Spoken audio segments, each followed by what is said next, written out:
firmly crossed that we don't have any big South Atlantic rollers as we head towards the Falklands.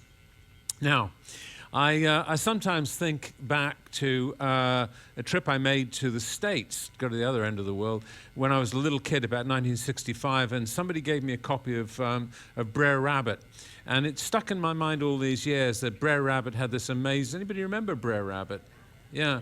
Brer Rabbit had this amazing trick to get himself off the hook when he was in trouble, which he frequently was. He could say, "You can do anything you like. I don't care what you do. Just don't chuck me in the briar patch." And of course they'd think, "Okay, well, we'll throw him in the briar patch." And he'd run off laughing because that was home. This is my briar patch. So not everybody loves the Falklands. They're windy, they're wet. You know, they're a long way from almost anywhere. But still, it's my briar patch. And every year I go back for one reason or another. And some people scratch their head and they're not quite sure why. But for me, it's home. I love it. I'm looking forward to being there tomorrow. And if I can help you to enjoy your little stay there, that's going to give me a lot of pleasure. So I'm going to ask you a few questions. Is Stanley a town or a city? Anybody know? Anybody at all? No.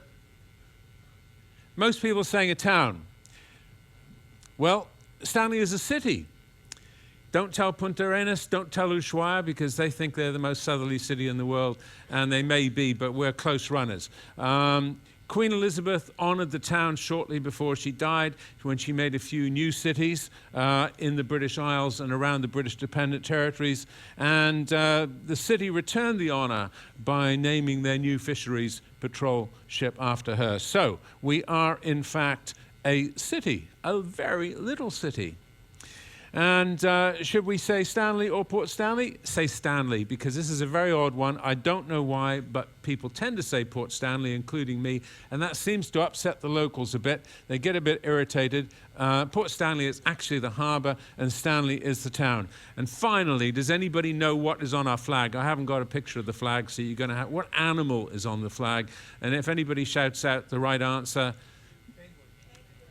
No, it's not. It ought to be a penguin. Thank you so much. And a seal would be the runner-up. It's a sheep. Now, you know, I mean, how boring can one get? And, you know, the islanders do not wish to be known as sheep, but for some reason, and it's economic, of course, the reason is the sheep. The sheep has been the backbone of the Falklands economy for the last 150 years, more or less. So, we don't have an opera house, but we've got plenty of other things. Maritime history in spades. The Falklands being only about 200 miles away from that terrible place known as Cape Horn. A great many ships in the 18th, 19th, and early 20th century had to put back to Stanley, and very pleased to see the harbour there they were as well, because most of them had been wrecked trying to beat their way around. Couple of other impressions of the Falklands. We now have a little gin-making industry, which I'm not entirely sure we needed. We go in for industrial drinking in the Falklands, and I don't think we needed our own gin. But there you go. It's making money. You might wish to go home with a bottle of Falklands gin. What can you do? You can go shopping, as in any other place. You can pick up some very fine pieces of local craft. You've got to watch out for the odd little bit of tat, but you will come away with some nice things. This lady here, I met last time I was there, she set up a jewelry studio in Stanley, and she actually exports. So quite apart from wool, we're also exporting jewelry now. Stamps. Anybody still collect stamps? No, I thought not. Just me. Okay. Nobody collects stamps these days. It's so much easier to send an email. But even so, have a look at the post office when you're there. Go to the Philatelic Bureau. Maybe buy some first aid covers. Get some postcards. Get these beautiful stamps. We do make beautiful stamps. And the wildlife. Yeah, you're going to see some wildlife for sure. I imagine that you've got some day excursions planned. Even if you don't, even if you just stay in Stanley, you're going to see some interesting birds, and you don't have to go far to Stanley to see penguins, but maybe a little bit more about that later. Internet, complete rubbish. So if you think you can wander the streets of Stanley while live streaming, forget it. It ain't going to happen. Even emails are a bit iffy. It might be successful, but it all runs on cards. You've got to buy a card, then you've got to laboriously put the right code in, and then you're just about to say, hello, mum, and it runs out of juice. So it's not really worth messing around with. If you really want to contact anybody, there's some red London telephone boxes, and oddly enough, they still have telephones in them, and they haven't been vandalized, so they might even work. Right, the Falklands are known these days for wildlife, and that's a good thing because it means that the vast expanses of sheep farming land these days are, I would say, actually being gradually returned to the wild. The number of sheep that we had in the 1950s, about 500,000, has now declined probably to about 300,000 sheep, and that's good news for the wildlife, which can now roam a little less disturbed. And of course, there's more money in tourism these days, I think, than there is in sheep farming. We still keep at it, but so we have 5 species of penguin, only 3 of which are here. We have the little fightable rockhopper over there, who likes climbing cliffs for reasons known only to himself. He'll climb a 300-foot cliff and then make a nest up there and then proceed to fight with everybody else he can find to have a squabble with. The majestic king penguins, some of you may, shouldn't have said that because I have a horrible feeling the excursions to Volunteer Point have been cancelled because of very heavy rainfall. But if you were to go to Volunteer Point, you would see the absolutely beautiful regal king penguins. Where at the northern extreme, the breeding extreme for the king penguins, you don't find them in Antarctica. Antarctica doesn't have everything. But you will find them at the southern tip of South America and surviving very nicely in the Falkland Islands. And finally, the Gen 2 penguin. I always think of him as the classical penguin, really. When people think of a penguin, they think of the Gen 2. He's a very civilized chap, quite curious. If you get the chance to see him, perhaps you're going to Bluff Cove, stay still, and he might even walk up to you and say hello, offer you a drink. So, yeah, penguins, obviously, you know, who doesn't associate penguins with the Falklands, but there's lots of other wildlife as well. We have a huge population of elephant seals. This is a baby here, and he's just lying around putting on fat on his mother's milk, waiting to brave the killer whales or the orcas and head off for a life at sea. I took that photo a long time ago, about 35 years ago, and I like to think that maybe somewhere that little guy is still alive because they have long lifespans, and I hope he's still flipping around somewhere. Upland goose, you may have seen some of them around Punta Arenas and Ushuaia. Over here they call them kaiken, which is an indigenous name. In the Falklands, rather boringly, we just call them the upland geese. But you'll see them even around Stanley, just grazing on green patches. And keep your eyes open for the little guys, the Falklands wren. Who knew about the Falklands wren? But he's there, just waiting to be discovered. And yeah, finally, I feel obliged to sort of to remind people not to disturb it too much. We do have strict conservation laws, and you know, generally speaking, the places where you might go are well policed, if you like, and they're fenced off, so you really don't need to worry too much about that. And the funny thing about some wildlife is that will approach you. This is a Johnny Rook or a striated karakara. You're not likely to see them, but you might. They're very disconcertingly curious and friendly birds. Nadia and I were having a picnic once on a little island called Sea Lion Island some years ago, and it was charming for a little while. These guys were converging on us. They'd seen the sandwiches. And eventually I looked down and I saw one of them had his head up my trouser leg. And I thought, right, this is going too far. This is ridiculous. So we packed our sandwiches and moved on. Yeah, so, you know, an even rarer creature is the Falklands copper. But if you tread on the wrong side of a piece of wire, you know, dividing you from the penguins, then you just might meet a Falklands copper. But we're going to be spending a good deal of our time in Stanley, and that's really why I'm here. If you thought that Ushuaia was small, then we should really issue magnifying glasses because Stanley is tiny. It really is small. It's expanded massively over the last 42 years or so since the Falklands War. A fishing industry has developed which brings in vast amounts of money. And I think per capita, on average, Falkland Islanders are probably the highest earners in South America. Not that it makes a huge amount of difference because there's only about 3,500 of us there, but it does account for why quite a few Chileans, some Argentines, and people from other parts of the world actually do go to the Falklands these days and stay there. So we're going to be going ashore at that point there. That's the cruise ship tender jetty there. It's a nice little sheltered piece of water. The Tourism Information Center is right there, and I would recommend that if you're going on an excursion, you'll probably be herded onto a bus and you'll come back to town later on. But think about popping into the information center, maybe pick up a map of Stanley and try and remember all the things I've been telling you this morning. Ross Road, that's the main drag, named after a famous Antarctic explorer, the James Clark Ross. Not the James Clark Ross, that's the ship, but James Clark Ross. And you'll see references to Antarctic explorers from time to time. So that, as I say, is the main drag. You've got Victory Green here, named not so much for the victory in 1982, but for the victory in 1918. There was a major naval battle off the Falklands during the First World War. The bank, I say the bank, we've only got one bank, it's the Standard Chartered, but if you need any cash, want to change any money, you can pop in there. I will be. I'll be emptying my account before the tax people get it. Town Hall and the post office, the police station, and then, although I can't fit it all in, the Stanley front's main drag continues up there towards the west as well. That's the view that we'll encounter as we go in. That's the walkway to the pontoons.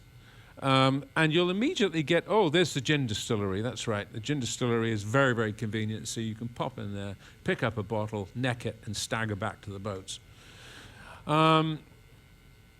Yeah, visitor information and center is right there. So we go off about down here, just outside the photograph, and you've got pretty much all you need for the first 10 minutes in Port Stanley. I'm going to point out those buildings there. They're, if anybody's been to Britain, fairly typical terraced Victorian houses. And they were built to mark Queen Victoria's Golden Jubilee in 1887. Still in great shape, still quite desirable houses, but totally incongruous in the Falklands because brick is not a material that many buildings are constructed from, very much as in Ushuaia, Punta Arenas, and the rest of Patagonia and Tierra del Fuego. We relied massively on corrugated iron. And in my day, when I was growing up, it wasn't insulated corrugated iron. It was just corrugated iron protecting you from that southern wind. It wasn't funny sometimes. There's the good old corrugated iron on the roof of our cathedral, the most southerly cathedral in the world. Oh, who knows? I don't know. Maybe. Even if I say it is, somebody else will say, excuse me, we've got a more southerly one. This southerly thing seems to be quite important. But that's Christchurch Cathedral, where I was baptized, apparently with a great deal of tears and water splashing everywhere. And that's the interior. Pop into the church because it is quite an historical center. And you will see, for example, the colors of some of the regiments and battalions that fought in the Falkland Islands, the Paras. One of the Para battalions, I think two battalion, the Parachute Regiment, which fought really quite heroically at Goose Green and Darwin, have their regimental colours hanging in the cathedral. You'll see a very impressive plaque to Admiral Christopher Craddock, who was based in the Falklands but went off to meet the German fleet off the Chilean coast, and he went down with all his ships and almost all hands in 1914. So he's commemorated there, and as are some of the major families of the Falklands. Look for names like the Peterlugas and the Bounds. Well, actually not the Bounds so much, but certainly the Peterlugas, and big land-owning traditional families. It is the parish church for the Falklands, South Georgia, and the British Antarctic Territory. And it was built way back in 1892. Just down here, this curious arch is made from the jawbones of blue whales, 2 blue whales, I believe. Whaling was never a major industry in the Falklands as such. We had one shore whaling station on New Island, far out to the west of the archipelago.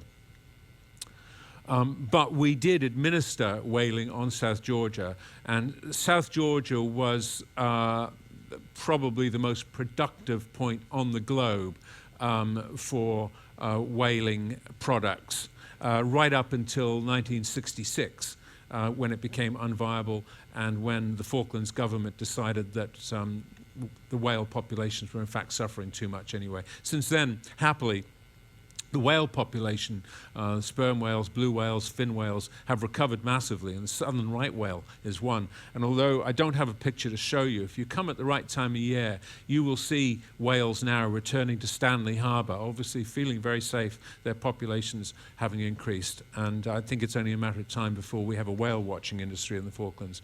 So we're moving up to the west along that main drag along the seafront in Stanley, and we get to Victory Green, which I pointed out earlier on.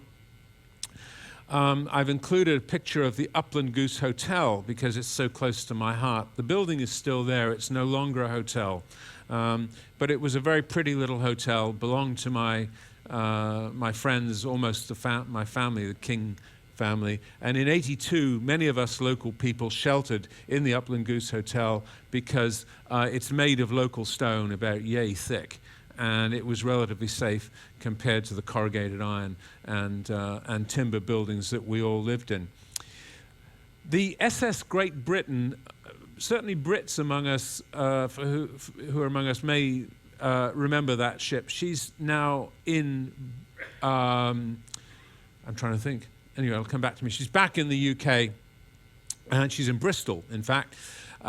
She's been preserved, but in 1969 she was a rusting hulk just outside Stanley Harbour, and largely forgotten, but somebody remembered that she was a massively important ship in her day. She was the first major ironclad, screw-propelled ship, and she plied across the North Atlantic between Britain and the States, and later on in her career plied the route to Australia. But eventually, as happens to all lovely ships, she ended her days and was largely forgotten. The only piece of the SS Great Britain, which is now majestic, and if you go to the UK, then to Bristol, then you really should have a look at it. The only bit that remains in Stanley is this mast, which is still worth looking at, because just by looking at the mast, you get an idea of the scale of the SS Great Britain. She was huge, even by today's standards.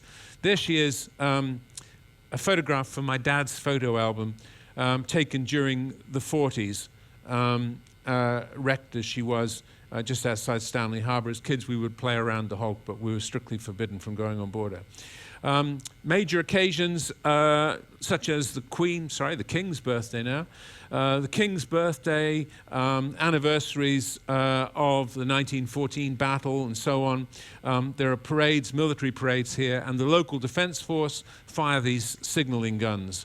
And they're blanks, I'm happy to say. Nobody out in the harbour is in any danger whatsoever. So just about 100 yards along from the Upland Goose and Victory Green is the police station. It's also our prison, Her Majesty's Prison, Port Stanley.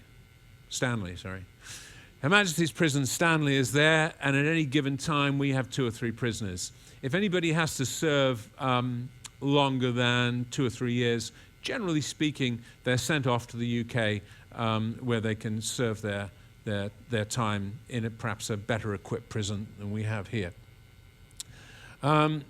So as I say, you can beg forgiveness at either of these establishments. This is the church, St. Mary's Roman Catholic Church, next door to the police station, and I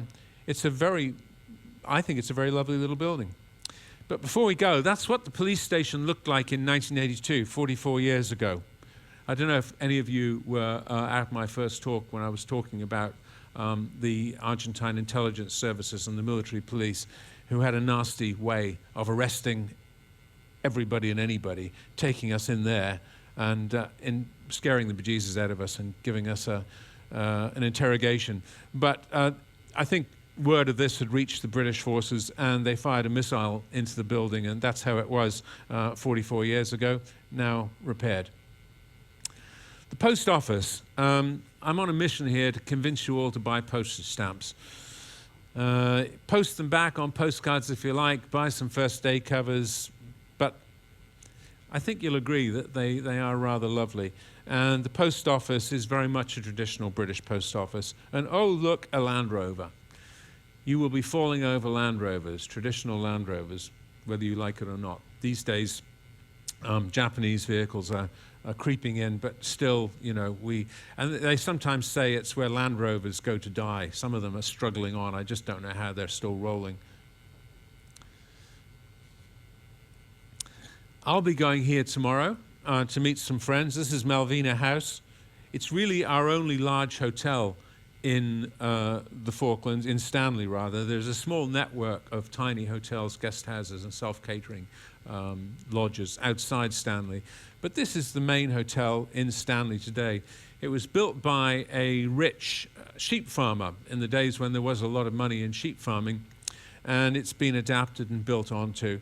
But it's well worth having a look at if you want to have lunch, or if you just want a coffee, or if you want shelter from the driving rain, which we're not going to have. It's also got some nice artwork from the area by a friend of mine, a chap called Richard Cockwell. He does nice watercolors, and I think you can buy prints if they interest you. That's Cape Pembroke Lighthouse, which, as we speak, or as I speak anyway, is being restored, and it dates back about 150 years, no longer in use, but it's a beautiful lighthouse, and you may get to see it if you do one of the excursions. Right, we have our own newspaper, Penguin News. Particularly stupid name to give to a newspaper, I think. I mean, who did that? Who was thinking that was a good idea? Well, folks, it was me, because I was the founder and first editor of Penguin News way back in 1979. So that's my baby. And it comes out weekly. I used to have a column in it, a regular column from the UK, which made me feel quite important. And then about a year ago, I got sacked, which made me feel very unimportant. And the editor, Lisa, sent me a very sweet letter, you know, dripping with the kind of euphemisms that you get in these circumstances, like, we'd like to give your column a rest. Oh, yeah, sure, okay. And I sent back a letter saying, does this rest thing imply that you might want me to write for you in the future at some unknown? And she wrote back, said, oh, yes, of course, yes, at some point, yes, definitely. So I don't know, maybe I'm just getting too old, maybe I'm repeating myself. But anyway, I'm not hurt, because I'm plenty of other things I carry on with. But it's nice to see Penguin News continuing. And in the same building is Alice, who has the studio creating some really very nice jewelry using locally produced stones or locally found stones. If you want to see what Penguin News is like, just pop in the office there, and it's opposite Malvina House, and say that Graham said that you should come in, buy a copy, and oh, by the way, we heard he writes for you, but we can't seem to find his scintillating prose anymore. Is there a problem? And then let me know later.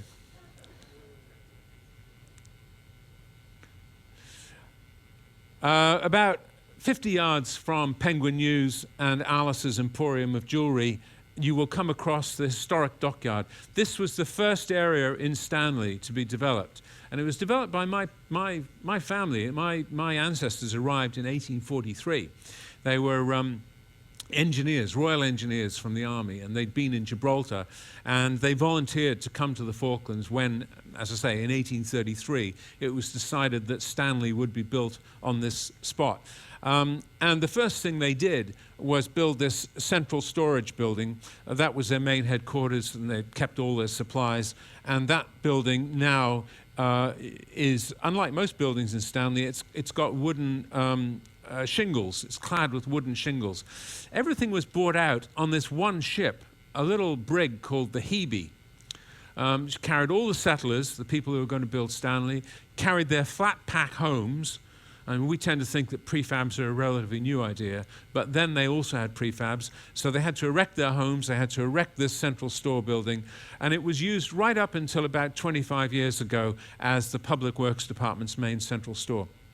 Now it is actually a very good museum. I'm one of the trustees of the Friends, and I'm quite heavily involved with it. And I promise you it's worth a visit if you want to learn about the maritime history of the Falklands, the early pioneering days of the Falklands, the natural history.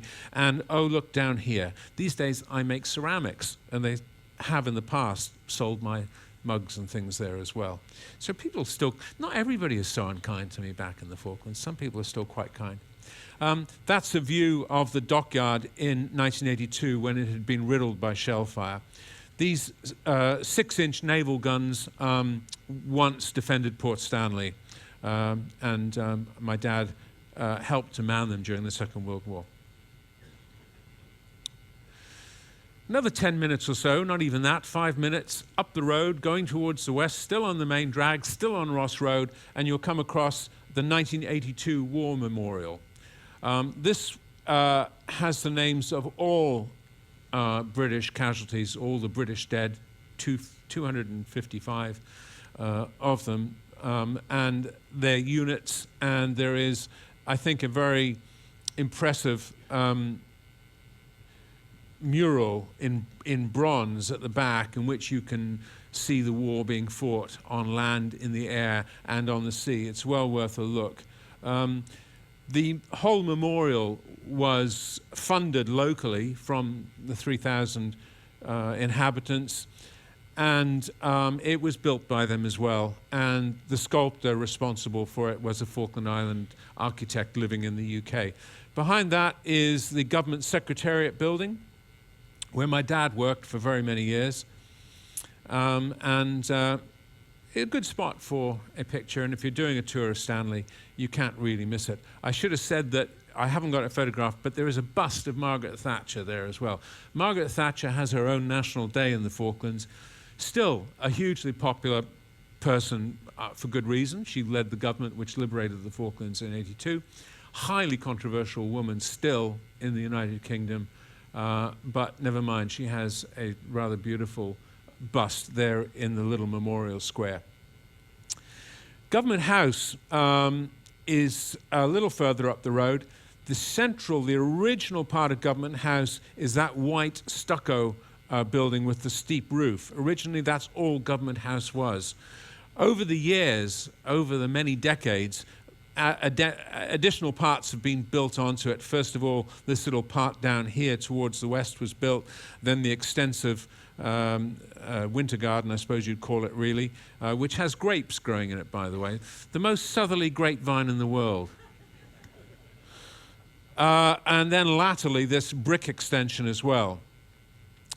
During '82, the entire structure of Government House came under attack from the Argentines because quite clearly anybody who controlled Government House controlled Stanley and controlled the Falkland Islands. So there was a sustained battle. It went on for about 90 minutes there. And I'm not sure if the bullet holes are still present in the building. I hope they haven't filled them all in. But when you get up that far, perhaps wander up, have a look around Government House, tell them Graham sent you, and they'll put you going. And the school. We now have a new school, which has plenty of room for growth, which is good because the Falklands population is growing fast. And that incorporates a swimming pool and a sports centre. So such lavish comforts as a swimming pool and a sports centre would not have been possible in the Falklands that I grew up in. There wasn't much money in the Falklands in those days. Today we've got the money to spend on that kind of luxury, and it's well used, well appreciated. Continuing to the west, and if you're in any doubt which direction you're going in, just hold your finger up. to see where the wind's coming from. And almost certainly it'll be coming from the west. That's the prevailing wind.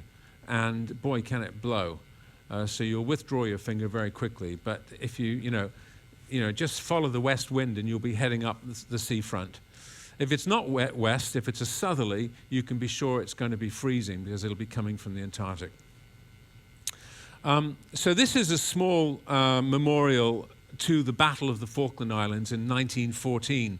You may remember I mentioned Admiral Craddock, who went off to meet the German fleet off the coast of Chile in October 1914, knowing that he would not be coming back. So he left his ceremonial sword, his medals, and a letter for his family in Stanley before he and his ship, or his ships, the Good Hope, Monmouth, and various others, headed off to hunt down the Germans. The order had come from the man who was First Lord of the Admiralty at the time, one Winston Churchill.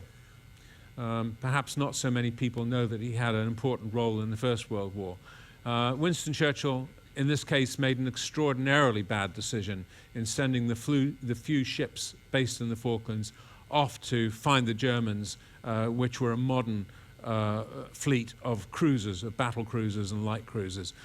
Sure enough, Kit Craddock and his companions were sunk without having any real effect on the German fleet whatsoever.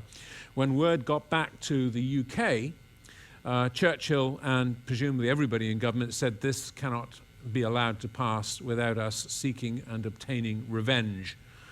So another fleet was sent off to the Falklands, this time led by two massively powerful battle cruisers, the Invincible and the Inflexible, brand new, massively powerful battle cruisers. They reached Port Stanley on the 7th of December 1914.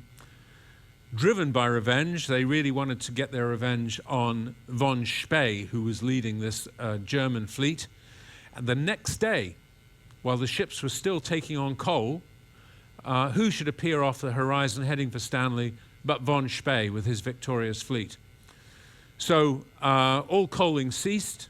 The British fleet put out of Stanley, began chasing the Germans, von Spee's cruisers, and by the close of that day, all of von Spee's ships had been sent to the bottom with the exception of one, which was hunted down in the Pacific some time later. But it was a terrible tragedy, really. Both battles were horrible.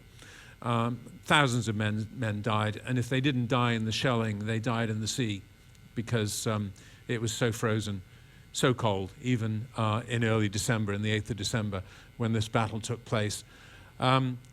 So every year on the 8th of December, there is a military parade at this battle memorial, at the 1914 battle memorial. But rather more pleasantly, recently, this little sheltered corner near the memorial has been created, and the names of all the ships that took place, that fought in that battle, both German and British, are commemorated here. And there is a much more sympathetic, thoughtful memorial to everybody who died, over 100 years ago, and I think that's highly appropriate. So we've gone about as far west as we care to go. You can continue if you wish, but there isn't a great deal to see. So it is time to think about heading back to the launches and perhaps coming back on board for a cup of tea, or you might want to get lunch and stay a bit longer. But I would recommend that you actually wander a bit through Stanley, get off Ross Road, go beyond the front road, the main drag, and perhaps have a look over some fences, chat to some people, and you'll get a good insight into what life is really like there. And over here we have a picture of Gypsy Cove, which is my favorite place, one of my favorite places anyway, in the Falklands, and it's only about 15 minutes drive from Stanley. There's a population of Magellanic or jackass penguins living up in the grass there, and sometimes they're sunbathing on the beach down below. You can no longer go to the beach because it is a breeding area for penguins, but looking down on it and at York Bay in the distance is a lovely experience. So you might be going there anyway. You might do your walking tour of Stanley and decide to get a taxi and go there, and anybody will take you to Gypsy Cove. Cross their palm with silver, but, you'll get there. But all of those other aspects of the Falklands, perhaps for another day. I'm just going to touch, before we go, on the rural side of life. I've concentrated on Stanley because that's where we're going. But the Falklands are really quite a huge archipelago, much bigger than most of us would imagine. If you're in a light plane, and we do have a couple of aircraft that fly every day, ferrying mail and freight and passengers and tourists around the islands. But if you fly from Stanley on the far eastern side to New Island on the far western side, you're talking of a flight of about an hour.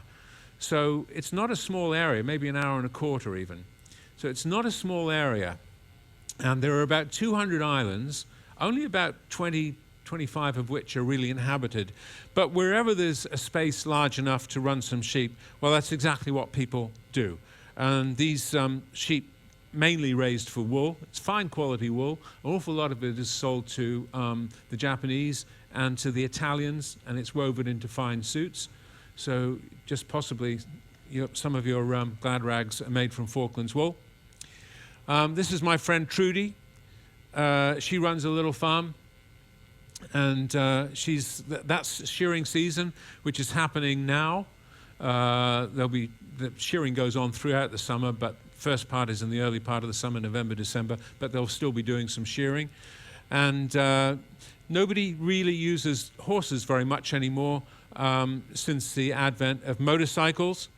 This young lady, I found her absolutely charming. She was driving a motorbike, and this little sheepdog couldn't believe his luck because she would ride around with him on the front of the motorbike. And there's a glint of pride in his eyes, I think. And these four-wheel drive quad cycle things. So, and that's a little cabin that I built out in the countryside. We call it the camp, by the way. If you meet a local person, they might talk about the camp, which is derived from campo in Spanish. And there is a reason for that. Many of the place names around the camp are Spanish. Places like Dos Lomas, Segundo Arroyo, places like that. And those places were named by the River Plate gauchos, who were the main workforce in the countryside during the 19th and early 20th century. So they left their mark in the form of place names. So there you go, ladies and gentlemen. Thank you very much indeed. You will enjoy your time in the Falklands. Remember, that's the main drag. That's where we come ashore, right there. You want to walk up that way, pass all those points that I told you about, get a cup of tea, wander around, talk to some local people, maybe go to Gypsy Cove, enjoy your excursions, have a wonderful time in Stanley. I'm told that I should also tell you that the shopping is good, and you'll be able to find what you want pretty much. And I think I'm actually finished slightly early. I've got about 5 minutes. If anybody has a question about Stanley, about life in the Falklands, I'd be happy to take it. Any questions at all? No? Thank you very much, everybody. Oh, I'm sorry, I should also remind you, I got told off for this, but I have written a couple of books about the Falklands and about Stanley, and you'll find copies for sale up in the Apropos shop. There are some copies of my books there. Yeah.